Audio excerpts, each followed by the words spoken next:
Ito pa, Isaiah 41:17.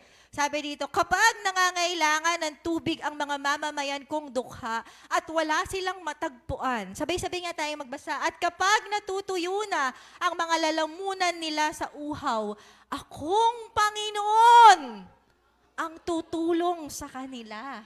Akong Diyos ng Israel ay hindi magpapabaya sa kanila. Diba? Alam mo yun, every time na nangangailangan ka ng mga basic na pangangailangan, tama ba? Minsan kasi kinukulang talaga tayo yung pangkain sa bahay, lalo na may pamilya kang umaasa sa'yo, tama? Yung mga kailangan yung bayaran, kumakatok na yung pinautangan mo, yung paramdam na, di ba?